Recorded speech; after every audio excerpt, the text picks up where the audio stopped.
Welcome to my channel called Insightful Babbage, and today we're gonna talk about a thing called molecular beam epitaxy.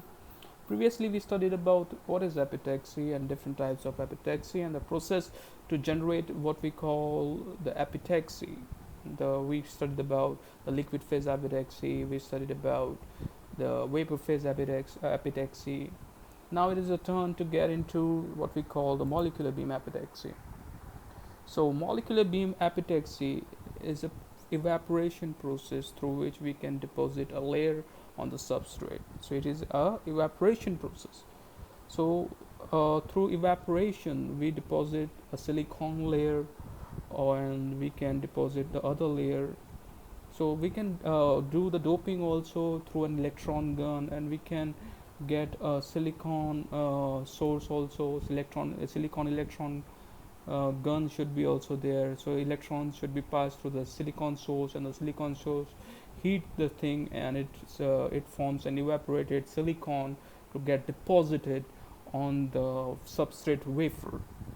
So there are two types of what we call the evaporation taking place. If you want the same silicon layer, then you have to evaporate silicon, and if you want to go through what we call a doping, then you go through what we call the effusion cell. That is the basic thing I'm gonna tell you about.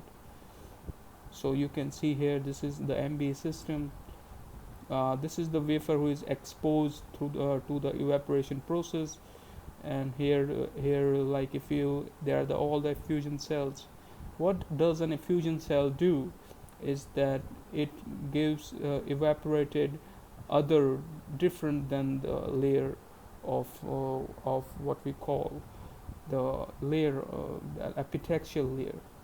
If you want a doping, we use the effusion cells. If you want to dope the layer, then we use the effusion cells. And what are the advantages of what are the advantages of this process is that it has no boundary layer. Like, the substrate is not tilted at any angle to get the deposition. At the same angle it can get all the things done. All the evaporation can be done on the same angle. So it is that's the first benefit of it. And what are the disadvantages? It is a very costly facility, and it needs much more control than the other processes that we have studied in previous lectures. So what is the thing we have to do? First of all, we in this process we need an ultra high vacuum. Ultra high vacuum is needed in this system, and ultra high vacuum is being produced by using a cryogenic pump. Like, if you talk about creating vacuum, it's very difficult. It takes time. It takes around like 1 to 2 weeks to create a vacuum in this chamber. So it needs to stabilize if the vacuum has been created at a very large pressure. And it is a load lock system. It has inter chambers. Like, there are different types of chambers in this chamber. Like, it can go through some multi chambers. It can go some cleaning, and we need a cleaning here after we form what we call the layer through the molecular beam epitaxy. We use in situ cleaning. That is, we can go through the two steps. That is, the first one, we can bake it at 1000 to 1200 degrees Celsius, and the other one is the sputter cleaning. As sputter cleaning, we can sputter some low energy ionic beams. That is the inert gas. We can sputter on the wafer so that there is the removal of the contaminated things on the wafer. So this is the in situ cleaning.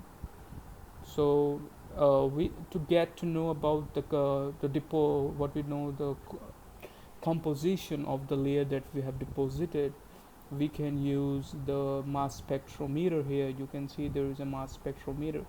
So what does a mass spectrometer does? It can detect the layers composition, like what kind of compound it has on the on the epitaxial layer. So that is the thing we have using mass spectrometer to check on the composition of the layer. So this is about what we call the mass spectrometer. Then we know about the RHEED. This you can see here. There is a RHEED one and all those things. RHEED gun. So RHEED stands for. Let me go through this here. Reflection high energy electron diffraction is a technique used to characterize the surface of crystalline material. Like we can know that how much depth of layer it has been formed by using the electron diffraction, high energy electron diffraction. We can come to know uh, that how much depth it has, the layer depth is informed on the substrate. There are there can be an electron beam grazing angle through which the the electron gun get diffracted at the substrate. Other we can use as the X-ray photoelectron spectroscopy, through which we can detect the type of doping that has been done on the layer of epitaxy. We can detect the layer of doping on the epitaxy. That is the thing about the XPS. What you know about the X-ray photoelectron. Uh, and after that we have to clean the wafer by not by water, but not we are using a normal water. We are using deionized water, so that there is no other contamination on the layer of the epitaxy layer. So it is a very highly facility. If there is some contamination, everything will be disturbed in on the epitaxial layer. So we have to take very careful steps if we are going through this process called the molecular beam epitaxy. So that's all about molecular beam epitaxy. What you learn is that it is a process in an ultra high vacuum chamber through which we can pass the silicon source. Evaporation process has been done, and we can deposit a layer on the substrate through evaporation of silicon, and we can dope also by using the effusion cell, so that ionized doping can be done on the epitaxial layer. That's all about molecular beam epitaxy. If you like my video, try to subscribe my channel and try to hit the bell icon to get the further notification of my videos. Thank you.